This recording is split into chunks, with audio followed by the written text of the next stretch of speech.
Vivimos en un mundo donde las personas están buscando nuevas experiencias, donde están buscando nuevos sentires o situaciones sobrenaturales. Estamos llegando a un tiempo de diciembre, a un tiempo de regalos, y lo que ya uno escucha de las personas que hacen regalos, o de los expertos mejor, que sugieren qué regalar en épocas como estas, dicen que en vez de regalar objetos se deben regalar experiencias. Y esto avala un poco de lo que busca el mundo actual. La palabra nos dice ya que en ese tiempo habría un despertar espiritual y muchos andan buscando experiencias místicas, experiencias espirituales, y la iglesia no escapa a ello. Hoy estaremos viendo una comparación entre las experiencias y la palabra escrita. ¿Qué es más importante para ti? ¿A qué le das tú más peso? Buenos días, es un gusto nuevamente estar un domingo más, una semana más, en nuestra 35ª transmisión. Es un gusto poder estar allí en tu casa o en tu dispositivo, sea el día domingo, hoy en la mañana o en otro momento de la semana u otro día que nos estés viendo. Te damos la bienvenida a esta transmisión. Gracias por estar conectado con nosotros. Saludamos a todos los abuelos, a los niños, a los jóvenes, a los adultos, hombres y mujeres que nos ven, y les animamos a transmitir o a compartir el enlace de esta transmisión. Recuerden que siempre en nuestra caja de descripción dejamos una ilustración o una introducción acerca de nuestra enseñanza del día. Vamos a orar y vamos a pedir a Dios que nos guíe y que su presencia nos ayude y su Espíritu Santo confirme su palabra en nuestra mente y en nuestro corazón. Quien tiene experiencias espirituales pero carece de fundamento bíblico es como aquel o como aquella planta que tiene lindas flores pero carece de raíces y pronto se seca. Comentábamos inicialmente que vivimos en un tiempo donde las personas privilegian las experiencias porque son importantes y por supuesto que son agradables, pero corremos un peligro cuando las experiencias las ponemos por encima de la palabra. Las experiencias espirituales, y ya hablando las experiencias que tenemos con Dios propiamente, las que tenemos en las reuniones cristianas, las que tenemos en nuestros momentos de oración, de adoración, en retiros espirituales, esas experiencias que tenemos debemos filtrarlas por la palabra de Dios, porque corremos el riesgo entonces de empezar con nuevas doctrinas o con nuevas enseñanzas que pueden estar en ocasiones yendo en contra o paralelas a la palabra de Dios. Estamos hablando de una comparación, estamos hablando de las experiencias versus la palabra escrita. Acompáñanos.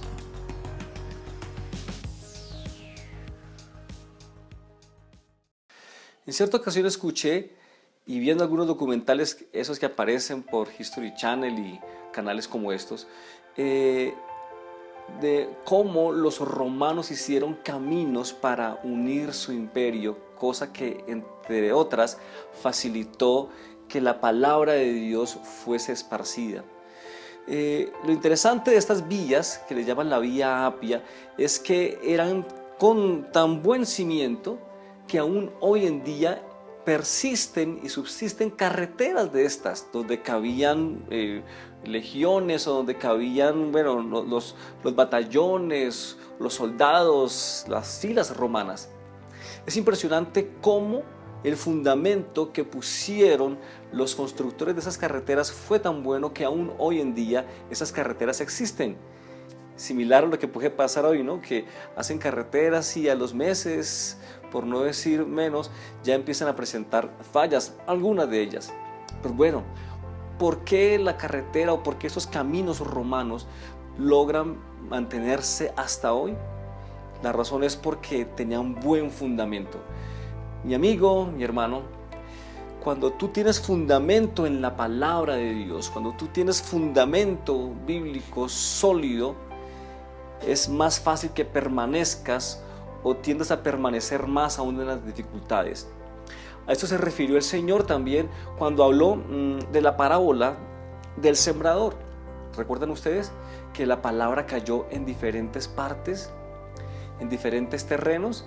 Me llama la atención de uno donde dice que la palabra la reciben con gozo, pero luego el enemigo se la lleva. Luego otros también reciben la palabra y están contentos con ella, pero no echa raíces y entonces el sol quema, hablando de las dificultades de la vida, hablando de las situaciones que pueden venir a los seres humanos en cualquier momento. Y dice el Señor Jesús que esa planta entonces se secó porque no tenía raíces. Quiero decirte, mi hermano, que es importante que las experiencias espirituales que tengamos, si llegamos a hablar en lenguas o hay alguna sanidad o tenemos, o Señor Dios nos muestra algo a través de un sueño o tenemos algún tipo de experiencia especial, debemos tener en cuenta el fundamento bíblico. Debemos acompañar la palabra, o mejor, debemos acompañar estas emociones o experiencias con la palabra para no caer en engaño del adversario. Voy a pedirte que leas conmigo segunda carta del apóstol Pedro, capítulo 1, versículo 19 de la Reina Valera actualizada. Dice de la siguiente manera: también tenemos la palabra profética que es aún más firme. Ustedes hacen bien en estar atentos a ella como a una antorcha que alumbra en lugar oscuro hasta que aclare el día y el lucero de la mañana se levante en su corazón. El apóstol Pablo escribe este pasaje, o mejor, este versículo se encuentra en un pasaje donde el apóstol Pedro, está hablando a la iglesia ya esparcida y les está diciendo que él tuvo una experiencia sobrenatural y hace referencia a la experiencia que tuvo en el monte de la transfiguración, cuando él junto con otros 2 discípulos vieron al Señor Jesús que hablaba con Moisés y que hablaba con Elías. Y el Señor se transfiguró y escuchó la voz del cielo que decía: este es mi Hijo amado, a él escuchen. Y el apóstol Pedro está hablando acerca de esa experiencia que tuvo tan maravillosa de primera mano. Sin embargo, él dice que eso, y manifiesta allí que no es suficiente ello, y sigue argumentando que también tenemos la palabra profética que aún es más firme. Dice la Reina Valera 1960, la palabra profética más segura, que ustedes hacen bien en estar atentos a ella como una antorcha. Me llama mucho la atención que el apóstol Pedro justamente fue uno de los apóstoles que más experiencias sobrenaturales tuvo con el Maestro. Sin embargo, para él era importante la palabra profética, lo que estaba escrito, la palabra escrita. No las experiencias le nublaron su mente para dejar a un lado la palabra, sino que él motivaba, escuche bien esto, la lectura, el estudio, el fijarse, el atender a la palabra escrita como una antorcha. Y me llama la atención cómo el apóstol Pedro, con todas esas experiencias que tuvo, ¿por qué él no hablaba más bien de las experiencias y dejaba la palabra con todo lo que experimentó? Pues justamente inspirado por el Espíritu Santo, porque luego más adelante dice que ninguna palabra fue traída por voluntad humana, sino por inspiración del Espíritu Santo, y él también estaba allí mismo escribiendo bajo esa inspiración. Entonces él comenta que es la palabra profética escrita lo más seguro, porque ella es la que alumbra como una antorcha. Y me llama poderosamente la atención cuando yo empecé a pensar en eso. Alguna vez escuché una predicación de uno de mis predicadores favoritos y mencionaba algo como esto, que el apóstol Pablo, a pesar de haber tenido, Pedro, de haber tenido experiencias, seguía citando la palabra, seguía motivando a que la gente escuchara al apóstol Pablo, aunque era difícil de entender, decía Pedro, pero motivaba a seguir la palabra y a escucharla y a obedecerla, por supuesto. Y empiezo yo a recordar que el apóstol Pedro estuvo en muchas experiencias sobrenaturales con el Señor Jesús. Pedro estuvo en la pesca milagrosa. Fue a Pedro el que el Señor le dijo: sígueme y te haré pescador de hombres. Pedro estuvo, como lo comentamos, en el monte de la transfiguración. Solamente 3 apóstoles tuvieron ese privilegio y Pedro fue uno de ellos. Pedro estuvo con Jesús cuando el Señor resucitó a la hija de Jairo. Si ustedes se recuerdan, el Señor, cuando fue a resucitar a la hija de Jairo, no entró con todos sus discípulos o apóstoles, entró solamente con algunos, con 3, entre ellos Pedro. Pedro fue el que caminó sobre las aguas. ¿Se recuerdan? Cuando el Señor venía en el mar, ellos estaban en la barca en alguna tempestad, el Señor les dijo, yo soy, no tengan miedo. Y Pedro le dijo, si tú eres, manda que yo camine. Y Pedro caminó un poco sobre las aguas, pero ya sabemos que, bueno, es otro tema. Por su falta de fe y por ver todo lo que pasaba, pues empezó a hundirse. Pero Pedro tuvo esa experiencia de caminar sobre el agua como el Señor. Pedro fue el que encontró una moneda en un pez para pagar el impuesto. ¿Recuerdan? Pedro fue el que le cortó la oreja a Malco cuando estaban en el jardín o en el huerto de Getsemaní, cuando fueron a apresar al Señor Jesús la noche en que le apresaron, en que le tomaron para todo lo que fue ya su muerte y crucifixión. Pedro, dice la palabra, que él quiso defender al Señor y sacó su espada, ante lo cual el Señor le dice, el que a espada hiere, a espada mata. Bueno, también es herido a espada, queriendo decir que tenemos que tener cuidado como actuamos. Pero fue Pedro justamente que estuvo allí cuando ocurrió también la sanidad, donde el Señor coge la oreja de Malco y la pone, y hay un milagro allí impresionante de sanidad.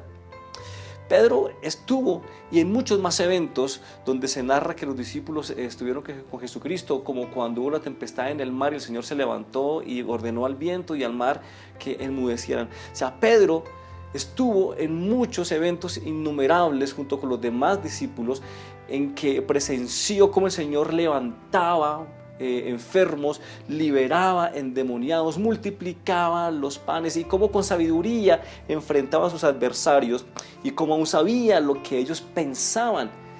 Es impresionante la cantidad de experiencias sobrenaturales que el apóstol Pedro tuvo con nuestro Señor Jesús.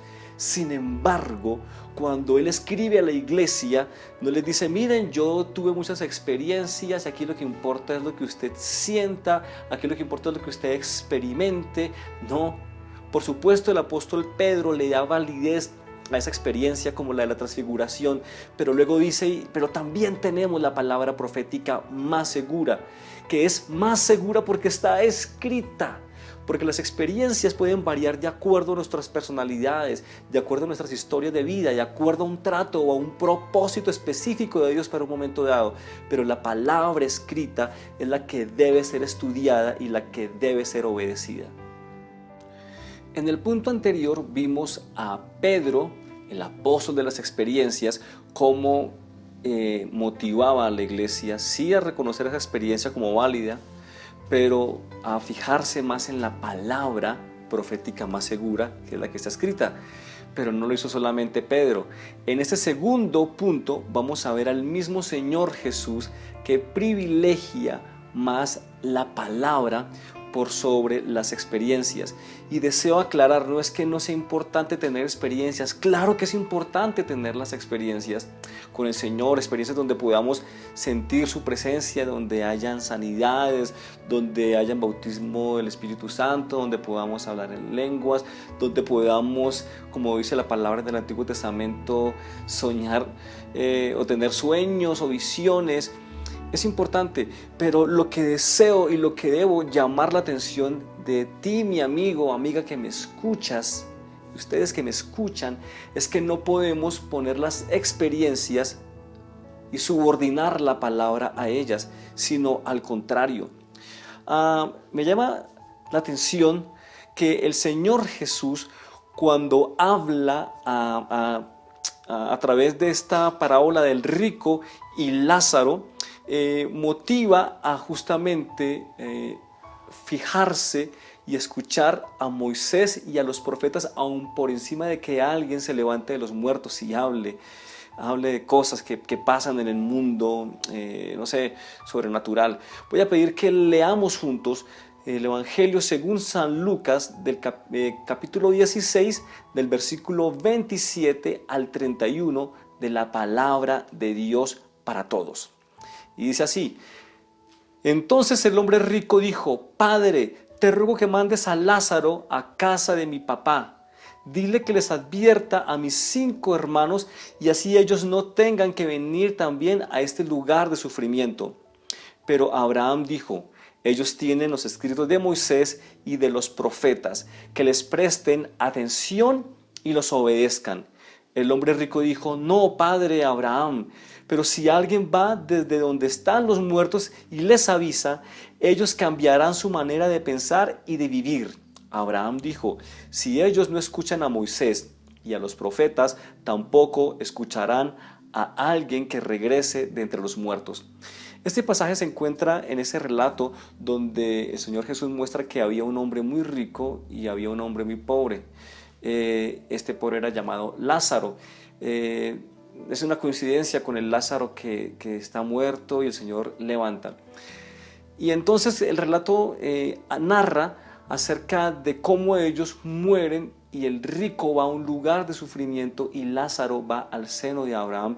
Y el rico ve a Lázaro allá con Abraham y el rico estaba en tormento. Dice la palabra que él pedía que Lázaro viniera y tocara, mojara su dedo con agua y tocárase luego porque el tormento era mucho.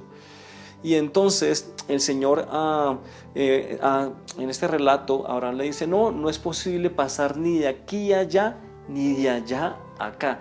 Y aunque no es tema de hoy, ello contradice puntualmente y de frente el tema del purgatorio, entre otras cosas, porque ya no hay un lugar intermedio. Cuando el Señor narra esta historia o este relato del rico y Lázaro, está hablando acerca de 2 lugares muy específicos, que es el seno de Abraham y un lugar de tormento que podemos entender como cielo o infierno, que no está con esos términos, pero es un lugar de paz cerca del Señor y un lugar de tormento apartado de él, y no hay lugar intermedio. Y el rico pide que Lázaro venga y Abraham le dice: no es posible. Y entonces ante esa imposibilidad se acuerda el rico de sus hermanos y entonces le dice: padre Abraham, por favor, entonces te pido que les hagas saber a mis hermanos lo que pasa aquí para que ellos no vengan. Y entonces Abraham le dice, y el verso 29 dice, vamos a leerlo nuevamente en pantalla, escuchen lo que dice el verso 29. Pero Abraham dijo: ellos tienen a los escritos de Moisés y de los profetas, que les presten atención y los obedezcan. Este relato lo estaba contando el Señor Jesús. Y escuchen bien, enfatiza a que obedezcan lo que ya está escrito, la palabra escrita.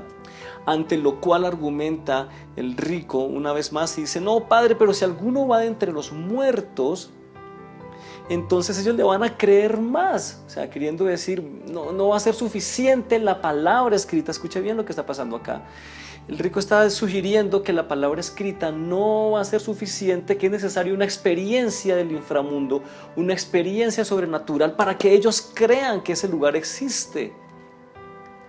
Pero es sorprendente como le contesta a Abraham, verso 31, vamos a leerlo nuevamente allí en pantalla. Y Abraham le dijo: si ellos no escuchan a Moisés y a los profetas, tampoco escucharán a alguien que regrese de entre los muertos. Impresionante. Aquí este relato le está dando importancia, dígame usted, o dime tú para hablarte si ya más puntualmente. ¿A qué le está dando más importancia? ¿Al hecho de que alguien se levante de los muertos y hable de lo que pasa allí? ¿O al hecho de que está la palabra escrita? Pues aquí Abraham dice: aunque alguien se levante, si no creen a lo que está escrito, ni aunque alguien se levante de los muertos le van a creer. Y eso era un anticipo de lo que iba a pasar justamente con el Señor Jesús, que volvió de los muertos y no creyeron, y algunos ni siquiera creen en él. Interesante. El Señor está aquí mostrándonos que por encima aún de las experiencias sigue siendo más importante la palabra. Pero no fue el único evento. Recordemos, y hemos hablado de esto en varias transmisiones, hablamos también hace 8 días, cuando el Señor enfrentó al adversario allí en el desierto. Entienda usted y entiende tú que cuando el adversario tentó al Señor Jesucristo, Él tenía todo el poder para mandar caer fuego del cielo y fulminarlo. Dice la palabra de Dios que cuando acabó el tiempo de ayuno y acabó la tentación, ángeles venían y servían al Señor Jesús. Ángeles estaban viendo ahí, estaban atentos a una orden del maestro, estaban atentos a entrar en escena. Pero el Señor no usó sus poderes sobrenaturales, escúcheme bien, para vencer al adversario. Usó su palabra. Él pudo haber dicho: Satanás, ¿qué te pasa? Yo soy el Hijo de Dios, ¿qué vienes tú aquí? Yo voy ahora a mandar a mis ángeles y que hagamos aquí una guerra, y mis ángeles poderosos contra los ángeles caídos, y aquí les vamos a dar una muenda, como dicen los papás o decían los abuelos, y vamos a ver aquí quién es el que más puede. El Señor Jesús pudo haber, escúcheme bien, traído o apelado a sus poderes como Hijo de Dios sobrenaturales para derrotar al adversario, para darle una lección, pero no lo hizo.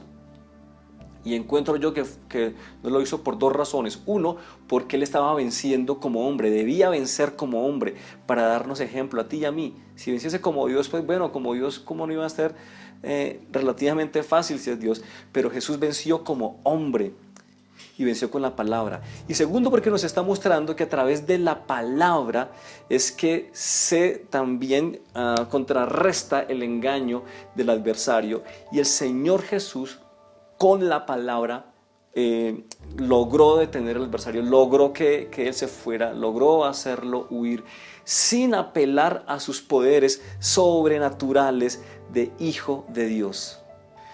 Ahora hay otro evento donde el Señor privilegia la palabra por sobre otras cosas que Él puede hacer para mostrar quién es. Y este evento lo registra Lucas también, capítulo 24, donde habla acerca del camino a Emaús. Y voy a contextualizarte un poco para que al leer el versículo que vamos a leer te quede más claro un poco. Cuenta la palabra de Dios que después de que el Señor Jesús pasó toda su semana de muerte, bueno, la resurrección, y que ya estaba mostrándose a muchas personas, cuenta la palabra que se acercó a dos caminantes, a dos de sus discípulos que iban camino a Emaús. Ellos iban comentando acerca de todo lo que había pasado en Jerusalén. Y Jesús llegó como un forastero. Ellos no le conocieron. Dice la palabra que les fue vedado. Dios les impidió que se dieran cuenta, aunque eran discípulos, no apóstoles, discípulos de Jesús. Dios no permitió que le conocieran, y había un propósito detrás de ello. Y Jesús comenzó a caminar con ellos y preguntando: ¿ustedes de qué cosas hablan? Ellos le dijeron: ¿eres tú el único forastero que no sabe lo que pasa aquí o lo que ha pasado en Jerusalén? Y empezaron a hablarle de todos los acontecimientos de la semana de pasión, muerte y resurrección. El Señor Jesús: ok, qué interesante, no sé, iba hablando allí con ellos. Y entonces el Señor Jesús luego, al darse cuenta que ellos no relacionaban esos eventos que habían ocurrido allí con la palabra, el Señor Jesús en cierta manera se molesta porque ellos no hacen la conexión de todos esos sucesos que ya estaban profetizados en el Antiguo Testamento y que hablaban acerca de Él. Así que el Señor Jesús hace lo siguiente, escúcheme bien esto que voy a decirte. Él usa la palabra para darse a conocer a sus discípulos, o para darse a conocer a estos hombres. No dicen: mírenme, yo soy Jesús. No se dan cuenta: mírenme a mí. O no dijo: miren, para que se den cuenta y vean que yo soy el Hijo de Dios, mira, voy a hacer caer fuego del cielo, o voy a hacer algún milagro acá, o voy a llamar a algunos ángeles para comprobarles a ustedes que yo soy Jesús, el Hijo de Dios. Mira, es sorprendente para mí que el Señor pudo haber usado cualquier evento sobrenatural como Hijo de Dios, como Dios que es. Sin embargo, no lo hizo. Él prefirió que ellos descubrieran quién era Él, y esa fue la razón por la cual el Señor vedó un poco sus ojos o su mente para que no le reconocieran inmediatamente. Y el objetivo era que ellos pudieran darse cuenta quién era Jesús, no porque le vieran que pudieran darse cuenta que Él era Jesús, no por algún poder o alguna situación sobrenatural que Él hubiera hecho en ese momento, sino que se dieran cuenta que Él era Jesús porque la palabra hablaba de Él. Voy a pedirte que leamos juntos lo que dice Lucas capítulo 24, versículos 25 al 27 de la palabra de Dios para todos, de la PDT. Dice así: entonces Jesús les dijo, no sean tan tontos, ¿por qué les cuesta tanto creer en todo lo que dijeron los profetas? ¿Acaso no dijeron que el Mesías tendría que sufrir todo eso antes de dar comienzo a su periodo de gloria? Y escuche lo que dice el 27. Entonces Jesús les explicó todo lo que había sido escrito sobre él en las Escrituras. Y escuche bien, empezando con los libros de Moisés y todos los profetas. El Señor Jesús empezó a enseñar a estos amigos, a estos discípulos, a estos caminantes, acerca de lo que la Biblia de ellos, que eran la ley y los profetas, decían acerca de Jesús. Y empezó desde la ley, desde los libros de Moisés hasta los profetas, dando también a entender ello que la Biblia tiene una unidad. Fíjense, había un recorrido desde Moisés hasta los profetas. Estamos hablando de siglos de distancia y de transcurrir la historia bíblica. Y el Señor Jesús, dice la palabra, que fue a través de la misma escritura que les mostró quién era Él. Más adelante, y no vamos a hablar de esto ahora porque no es el tema, más adelante dice la Biblia que ellos se dieron cuenta cuando Jesús ya se apartó, ellos fueron abiertos sus ojos y se dieron cuenta quién era. Pero justamente fue después de que el Señor mismo logró a través de la palabra mostrarles quién era Él. Fíjate estos eventos. El apóstol Pedro, todas las experiencias que tuvo con el mismo Señor, privilegió la palabra y animó a que atendiéramos la palabra profética más segura. Pero el mismo Señor Jesús lo hace. El mismo Señor Jesús pide que sea a través de la Escritura que Él sea revelado. Y es interesante también otro evento que también se encuentra en el libro de Lucas, o en el Evangelio según San Lucas mejor, en el capítulo 19, donde los apóstoles o los discípulos llegan felices dándole noticias al Señor Jesús, porque ella los había enviado, los envió a que predicaran, a que anunciaran en las poblaciones, Él los iba mandando adelante, y luego Él llegaba, ¿cierto? Y a veces los mandaba en misiones, y entonces ellos llegaban a hablarles, llegaban como a rendir cuentas o llegaban a hablar de todo lo que había pasado en su vida. Y el Señor Jesús los escuchaba y esos hombres decían: Señor, mira, nosotros predicábamos y nosotros hablábamos, en fin, y Señor, y vimos cómo caían, y vimos cómo se sanaban enfermos, y estaban todos felices de que espíritus inmundos se les sujetaban, de que enfermos eran sanados. Y el Señor Jesús les dice: bueno, no se alegren tanto de ello, sino de que sus nombres estén escritos en el libro de la vida. ¡Wow! Ellos estaban contentos por todas las experiencias que son importantes, pero el Señor Jesús les dijo: miren, aquí lo importante no es que haya pasado todo eso, por supuesto, porque son las señales que también el mismo Señor dijo que seguiría, o que debían seguir, o que seguirán a los que creemos en Él. Y es que echaremos fuera demonios, si bebiéramos cosa mortífera no nos haría daño, pondremos la mano sobre los enfermos y sanarán. Claro, y debemos buscarlo y debemos procurarlo y debemos pedirlo, porque eso es también promesa de Él. Pero debemos entender que esto no puede estar por encima, las experiencias no pueden estar por encima del estudio de la palabra, no pueden estar por encima de nuestra relación con Él, no pueden estar por encima de la palabra escrita. El Señor Jesús le dijo allí a sus discípulos: no se alegren tanto de que eso haya pasado, sino de que sus nombres estén escritos en el libro de la vida. El Señor Jesús les puso un poco freno justamente a esas situaciones para que sus discípulos no fueran a pensar o a creer que por el hecho de tener estas experiencias ya eso era lo importante de todo ese tema del Evangelio, sino que sus nombres estuvieran escritos en el libro de la vida. Y vamos ahora con nuestro último punto, nuestro tercer punto, y es el peligro de privilegiar las experiencias. Corremos riesgos cuando privilegiamos las experiencias por sobre la palabra, o tomamos las experiencias con Dios como nuestro rector, o como nuestra guía por encima de la palabra. Corremos peligro porque puede conducirnos a herejías.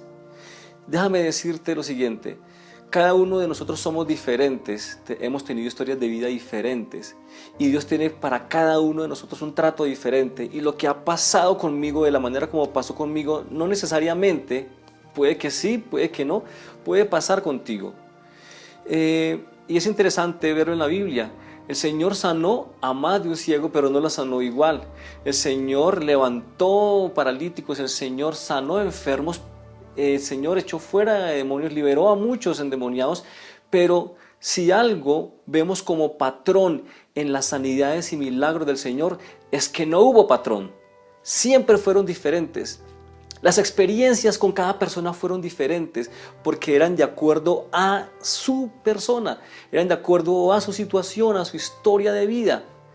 Y eso me hace pensar que el trato que Dios tiene contigo y conmigo va a hacer que tengamos experiencias con Él que no podemos transferir y hacer como una regla para los demás, y como Dios hizo conmigo necesariamente va a hacerlo contigo. Puede pasar, pero puede que no.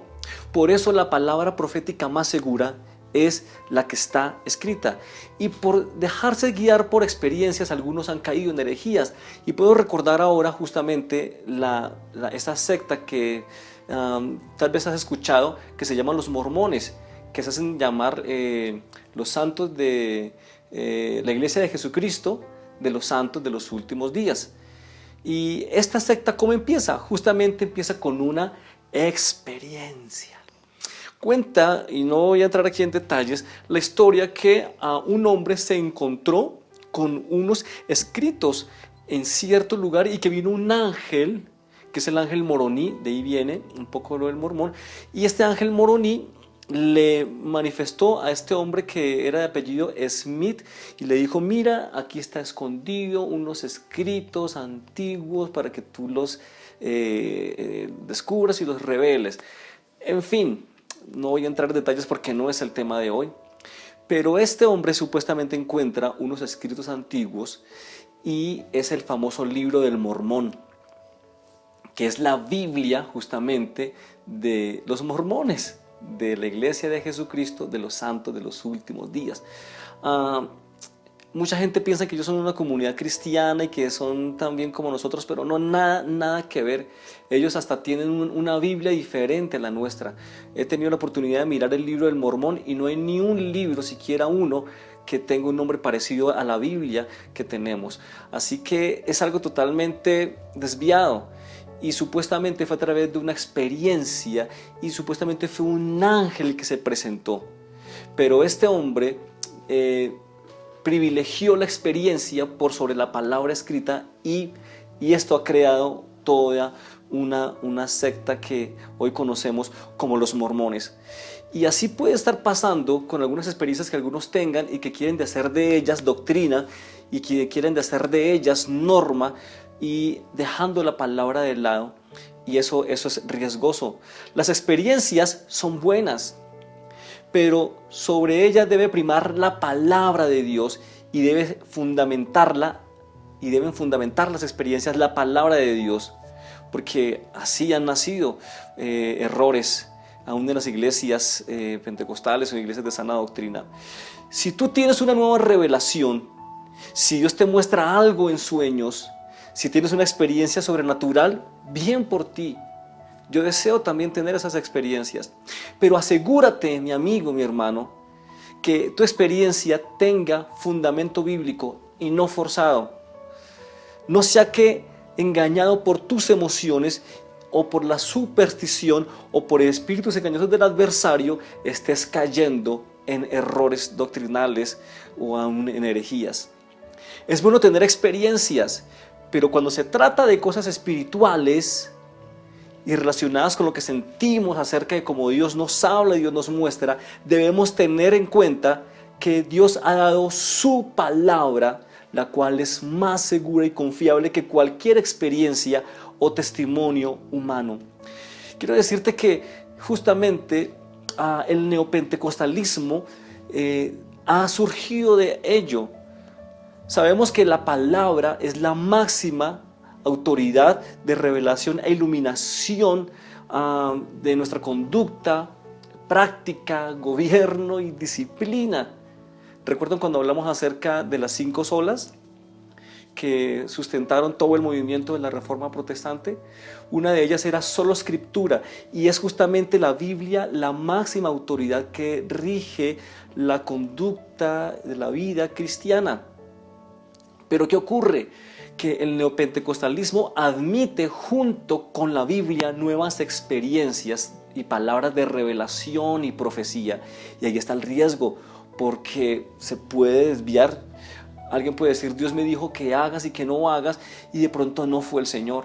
Y ya hemos visto esto como ha ocurrido en muchas ocasiones.